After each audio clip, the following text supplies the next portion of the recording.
وَإِذْ قُلْنَا لِلْمَلَائِكَةِ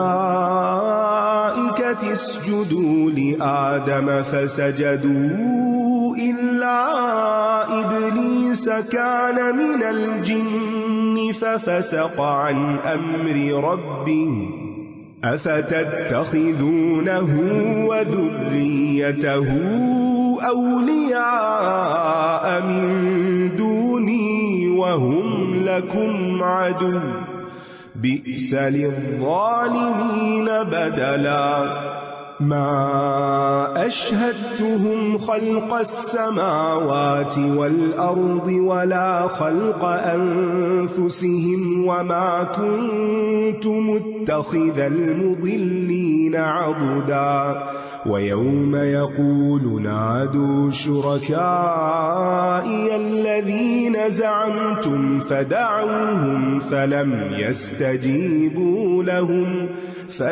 يستجيبوا لهم وجعلنا بينهم موبقا ورأى المجرمون النار فظنوا أنهم مواقعوها ولم يجدوا عنها مصرفا۔ اور جب ہم نے فرشتوں سے کہا آدم کو سجدہ کرو تو سوائے ابلیس کے سب نے سجدہ کیا، وہ جنوں میں سے تھا۔ بعض لوگ سمجھتے نا وہ فرشتہ تھا، نہیں، وہ جنوں میں سے تھا۔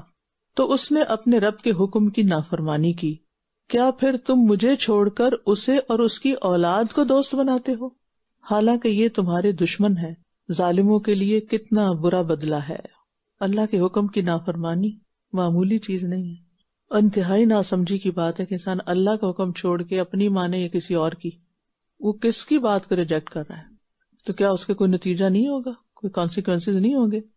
میں نے نہ انہیں آسمانوں اور زمین کی پیدائش کے وقت حاضر کیا تھا اور نہ ان کی اپنی پیدائش کے وقت، اور نہ ہی میں گمراہ کرنے والوں کو اپنا بازو یعنی مددگار بنانے والا ہوں۔ اور جس دن وہ فرمائے گا پکارو میرے ان شریکوں کو جن پر تمہیں زوم تھا، تو یہ انہیں پکاریں گے مگر وہ انہیں کوئی جواب نہ دیں گے، اور ہم ان کے مابین ہلاکت کی ایک جگہ بنا دیں گے، سب ایک ہی گڑھے میں جائیں گے۔ موبق کے بارے میں قتادہ کہتے ہیں یہ جہنم کی ایک وادی ہے جو پیپ اور خون سے بھری ہوئی ہے، اس میں ان کو ڈال دیا جائے گا۔ استغفر اللہ۔ اور مجرم لوگ آگ کو دیکھ لیں گے تو وہ سمجھ لیں گے کہ یقیناً وہ اسی میں گرنے والے ہیں، اور وہ اس سے بچنے کی کوئی جگہ نہ پائیں گے۔ وَلَقَدْ صَرَّفْنَا فِي هَذَا الْقُرْآنِ لِلنَّاسِ مِنْ كُلِّ مَثَلٍ وَكَانَ الْإِنسَانُ أَكْثَرَ شَيْءٍ جَدَلًا وَمَا مَنَعَ النَّاسَ أَن يُؤْمِنُوا إِذْ جَاءَهُمُ الْهُدَى وَيَسْتَغْفِرُوا رَبَّهُمْ إِلَّا أَن تَأْتِيَهُمْ سُنَّةُ الْأَوَّلِينَ أَوْ يَأْتِيَهُمُ الْعَذَابُ قُبُلًا وَمَا نُرْسِلُ الْمُرْسَلِينَ إِلَّا مُبَشِّرِينَ وَمُنذِرِينَ وَيُجَادِلُ الَّذِينَ كَفَرُوا بِالْبَاطِلِ لِيُدْحِضُوا بِهِ الْحَقَّ وَاتَّخَذُوا آيَاتِي وَمَا أُنذِرُوا هُزُوًا وَمَنْ أَظْلَمُ مِمَّنْ ذُكِّرَ بِآيَاتِ رَبِّهِ فَأَعْرَضَ عَنْهَا وَنَسِيَ مَا قَدَّمَتْ يَدَاهُ إِنَّا جَعَلْنَا عَلَى قُلُوبِهِمْ أَكِنَّةً أَن يَفْقَهُوهُ وَفِي آذَانِهِمْ وَقْرًا وَإِن تَدْعُهُمْ إِلَى الْهُدَى فَلَن يَهْتَدُوا إِذًا أَبَدًا وَرَبُّكَ الْغَفُورُ ذُو الرَّحْمَةِ لَوْ يُؤَاخِذُهُم بِمَا كَسَبُوا لَعَجَّلَ لَهُمُ الْعَذَابَ بَل لَّهُم مَّوْعِدٌ لَّن يَجِدُوا مِن دُونِهِ موئلا وتلك القرى أهلكناهم لما ظلموا وجعلنا لمهلكهم موعدا. اور یقیناً ہم نے اس قرآن میں لوگوں کے لیے ہر طرح کی مثال پھیر پھیر کر بیان کی ہے. اور انسان جھگڑا کرنے میں ہر چیز سے بڑھ کر ہے.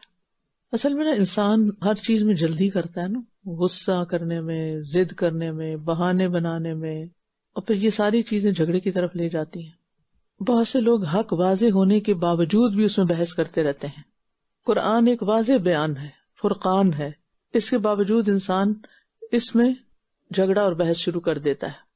اور جب لوگوں کے پاس ہدایت آ گئی تو انہیں کسی چیز نے نہیں روکا کہ وہ ایمان لائیں اور اپنے رب سے بخشش مانگے، سوائے اس بات کے کہ ان کے ساتھ بھی وہی سب کچھ ہو جو گزری ہوئی قوموں کے ساتھ ہوا ہے، یا یہ کہ وہ عذاب کو سامنے آتا ہوا دیکھ لیں. اور ہم رسولوں کو صرف خوشخبری دینے والے اور ڈرانے والے بنا کر بھیجتے ہیں. اور وہ لوگ جنہوں نے کفر کیا وہ باطل کے سہارے جھگڑتے ہیں تاکہ وہ اس کے ذریعے حق کو پھسلا دیں، اور انہوں نے میری آیات کو جس چیز سے وہ ڈرائے گئے تھے مذاق بنا لیا ہے. تو بات یہ کہ بعض اوقات لوگ دوسروں کے انجام سے سبق نہیں لیتے. پتہ بھی ہوتا ہے کہ یہ غلط کام، نشے کی مثال لے لیں. جو شخص نشہ شروع کر رہا ہوتا ہے اور اس کے مزے لے رہا ہوتا ہے، اس کو کبھی نہیں یہ پتا ہوتا کہ اس کا انجام کیا ہوتا ہے، اور جو اس میں گر جاتا ہے وہ کہاں جا پہنچتے، چاہے وہ شراب کا ہو یا عیش کا ہو یا کسی بھی چیز کا. تو اسی طرح پچھلی قوموں کے حالات سے سبق نہیں لیتا کہ اگر ہم نے وہ کام کیا جو انہوں نے کیا، انہوں نے پیغمبروں کو نہیں مانا، تباہ کر دی، کہ آج ہم نہیں مانیں گے تو کیا ہوگا، لیکن پھر وہی حرکت کرتا ہے. بعض اوقات ہم ایک جگہ سے چوٹ کھا بھی بیٹھتے ہیں، پھر سبق نہیں سیکھتے، پھر وہی کام کرنا شروع کر دیتے ہیں. اور پھر آپ دیکھیے کہ جو باطل پرست ہوتے ہیں، حق کے دشمن ہوتے ہیں، وہ جب اہل ایمان کے ساتھ اختلاف کرتے ہیں تو تمسخر اور مذاق استہزاء کرتے ہیں، حالانکہ انہیں پتا ہوتا ہے کہ یہ درست نہیں، لیکن وہ چونکہ ان کے پاس دلیل نہیں ہوتی، کوئی جواب نہیں دے پاتے، تو پھر وہ مذاق کا سہارا لیتے ہیں، بحث مباحثے کا. اور مقصد کیا ہوتا ہے کہ جو حق بنے ان کو حق سے ہٹا دیا جائے اس کے نتیجے میں. اور اس سے بڑا ظالم کون ہے جو اپنے رب کی آیات کے ذریعے نصیحت کیا جائے پھر وہ ان سے اعراض کرے، یعنی آیات کو ایک طرف ڈال دے اور بھول جائے جو کچھ اس کے دونوں ہاتھوں نے آگے بھیجا تھا، یعنی اپنے اعمال کو فراموش کر دے. بے شک ہم نے ان کے دلوں پر پردے ڈال دیے ہیں تاکہ وہ اسے سمجھ نہ سکیں، اور ان کے کانوں میں بوجھ ہے، اور اگر آپ انہیں ہدایت کی طرف بلائیں تو یہ ہرگز کبھی ہدایت نہ پائیں گے. اور آپ کا رب بہت بخشنے والا، رحمت والا ہے. اگر وہ انہیں اس کمائی کی وجہ سے جو انہوں نے کی پکڑ لے تو یقیناً وہ انہیں جلد عذاب دے دے، بلکہ ان کے لیے وعدے کا ایک وقت مقرر ہے جس کے سوا وہ ہرگز کوئی پناہ گاہ نہ پائیں گے. یعنی لوگوں کی نافرمانیوں کے باوجود اللہ تعالیٰ کا حلم ان کو سزا سے بچائے ہوئے ہے. لوگ شرک کرتے ہیں، کفر کرتے ہیں، منافقت کرتے ہیں، گمراہی کی طرف لے جاتے ہیں، حالانکہ اللہ تعالیٰ ان کو دیکھ رہا ہوتا ہے، لیکن وہ سب کچھ جاننے کے باوجود ان کو ڈھیل دیتا ہے. اور یہی بستیاں ہیں جنہیں ہم نے ہلاک کر دیا جب انہوں نے ظلم کیا، اور ہم نے ان کی ہلاکت کے لیے وعدے کا ایک وقت مقرر کر رکھا تھا. یعنی ظلم بالآخر تباہی کا باعث بنتا ہے. وَإِذْ قَالَ مُوسَى لِفَتَاهُ لَا أَبْرَحُ حَتَّى أَبْلُغَ مَجْمَعَ الْبَحْرَيْنِ أَوْ أَمْضِيَ حُقُبًا فَلَمَّا بَلَغَا مَجْمَعَ بَيْنِهِمَا نَسِيَا حُوتَهُمَا فَاتَّخَذَ سَبِيلَهُ فِي الْبَحْرِ سَرَبًا فَلَمَّا جَاوَزَا قَالَ لِفَتَاهُ آتِنَا غَدَاءَنَا لَقَدْ لَقِينَا مِنْ سَفَرِنَا هَذَا نَصَبًا قَالَ أَرَأَيْتَ إِذْ أَوَيْنَا إِلَى الصَّخْرَةِ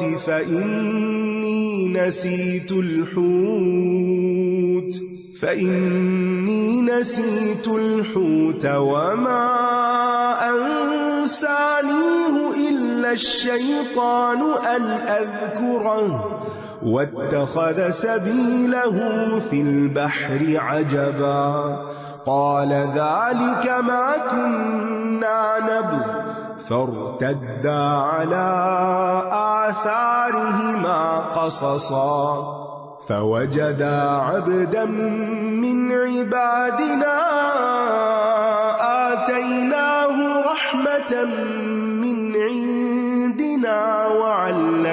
وآتيناه من لدنا علما قال له موسى هل أتبعك على أن تعلمني مما علمت رشدا قال إنك لن تستطيع معي صبرا وكيف تصبر على ما لم تحط به خبرا قال ستجدني إن شاء الله صابرا ولا أعصي لك أمرا قال فإن اتبعتني فلا تسألني عن شيء حتى أحدث لك منه ذكرا۔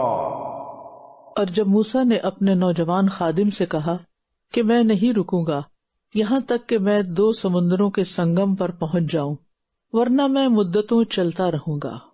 واقعے کا پس منظر کچھ یوں ہے کہ نبی صلی اللہ علیہ وسلم نے فرمایا کہ اللہ کے نبی موسیٰ علیہ السلام ایک دن بنی اسرائیل میں خطبہ دینے کے لیے کھڑے ہوئے تو ان سے پوچھا گیا سب لوگوں میں سے سب سے بڑا عالم کون ہے؟ انہوں نے کہا میں سب سے بڑا عالم ہوں۔ تو اللہ تعالیٰ نے اس بات کو پسند نہیں کیا کیونکہ انہوں نے علم کو اللہ کے حوالے نہیں کیا۔ پھر اللہ نے ان پر وحی بھیجی کہ میرے بندوں میں سے ایک بندہ ہے جو 2 دریاؤں کے ملنے کی جگہ پر ملے گا جو تجھ سے زیادہ علم رکھتا ہے۔ موسیٰ علیہ السلام نے کہا میرے رب میری ان سے ملاقات کیسے ہوگی؟ تو کہا گیا کہ ایک مچھلی کو تھیلے میں رکھو جہاں وہ گم ہو جائے وہیں اس کا ٹھکانہ ہے۔ پھر موسیٰ علیہ السلام چل پڑے اور جب چلے تو تھکاوٹ کا شکار ہوئے۔ اس سے پتہ چلتا ہے کہ علم کے راستے میں تکلیف اور مشقت کو برداشت کرنا پیغمبروں کی سنت ہے۔ اور جس بندے کے اندر ارادہ ہوتا ہے نا، عزم ہوتا ہے کسی چیز کو پا لینے کا، تو پھر اس کو بھوک پیاس کی بھی اتنی پرواہ نہیں ہوتی، اور پھر اس کو یہ بھی نہیں ہوتا کہ میں کہاں ہوں، یعنی پھر وہ ان چھوٹی چیزوں میں نہیں پڑتا، وہ اپنے مقصد پہ نظر رکھے ہوئے ہوتا ہے۔ مثال کے طور پر آپ ڈاکٹر کے پاس جاتے ہیں، اسپیشلسٹ سے آپ کو بڑی مشکل سے اپائنٹمنٹ ملتی، وہاں جاتے ہیں تو باری آنے میں دیر ہوتی ہے تو آپ ناراض ہو کے باہر نکل آتے ہیں، بیٹھے رہتے ہیں کیونکہ آپ کے آنے کا مقصد ڈاکٹر کو ملنا تھا، نہ کہ وہاں آرام دہ سیٹنگ یا اپنی مرضی کا طریقہ۔ تو ہماری زندگی میں جو چیزیں دنیا سے متعلق ہوتی ہیں ان پہ تو ہم صبر کر لیتے ہیں، لیکن جو آخرت سے متعلق ہوتی ہیں یا جو خاص طور پر علم سے متعلق مشقتیں یا قربانیاں، مال خرچ کرنا، وقت لگانا، زندگی لگانا، اس پہ ہم پیچھے رہ جاتے ہیں، چھوٹی چھوٹی بات پہ ناراض ہونے لگتے ہیں۔ اور پھر آپ دیکھیے موسیٰ علیہ السلام کی خوبی، عاجزی، جب انہیں پتا چلا کہ خضر ان سے زیادہ جانتے کہ کیسے ملاقات ہوگی۔ کیا آج کل کے علماء میں یہ اخلاق ہے کہ جب انہیں پتا چلے کہ ان سے بڑا کوئی عالم ہے تو اس سے ملنے کی چاہت رکھیں یا جائیں؟ بلکہ عام طور پہ کیا ہوتا ہے کہ وہ آپس میں ملتے ہی نہیں۔ امام بخاری فرماتے ہیں کہ جابر بن عبداللہ جو ایک صحابی ہیں، ایک حدیث حاصل کرنے کے لیے عبداللہ بن انیس کے پاس 1 مہینے کا سفر کر کے گئے۔ کتابیں لکھی علماء نے رحلہ فی طلب العلم پر، کہ علم کی طلب میں انہوں نے ہزاروں میل کے سفر کیے اور بعض نے تو پیدل کیے۔ پھر جب وہ دونوں ان سمندروں کے سنگم پر پہنچے تو وہ اپنی مچھلی بھول گئے، کیونکہ مچھلی والی جگہ پر ان کو ملنا تھا۔ تو اس نے سمندر میں اپنا راستہ سرنگ کی طرح بنا لیا، یعنی مچھلی نے۔ پھر جب وہ دونوں آگے بڑھ گئے تو موسیٰ علیہ السلام نے اپنے نوجوان سے کہا ہمارا ناشتہ لاؤ، یقیناً ہمیں اس سفر میں بہت تھکاوٹ لاحق ہو گئی ہے۔ تو مشقت والے راستے میں تھکاوٹ ہو جاتی ہے اور اس کا ذکر کرنے میں اپنے ساتھی سے کوئی حرج نہیں، شکوہ نہیں ہونا چاہیے، ذکر کر سکتے ہیں، اپنا حال بتا سکتے ہیں، شیئرنگ کر سکتے ہیں، لیکن شکایت نہیں، اس میں فرق ہوتا ہے۔ اس نے کہا کیا دیکھا آپ نے جب ہم اس چٹان کے پاس رکے تھے تو میں مچھلی کو بھول گیا، اور دراصل شیطان نے مجھے بلوا دیا تھا کہ میں اس کا ذکر کروں، اور اس مچھلی نے سمندر میں عجیب طرح اپنا راستہ بنا لیا۔ اب بھولنے کی بات شیطان کی طرح منسوب کی، اور یہ حقیقت بھی ہے کہ شیطان انسان کو نیکی کے کام بلوا دیتا ہے، اس لیے رب کو یاد کر لیا، وَاذْكُرْ رَبَّكَ إِذَا نَسِيتَ۔ موسیٰ نے کہا یہی تو وہ جگہ تھی جو ہم تلاش کر رہے تھے، چنانچہ وہ دونوں اپنے قدموں کے نشانات کی پیروی کرتے ہوئے واپس پلٹ گئے۔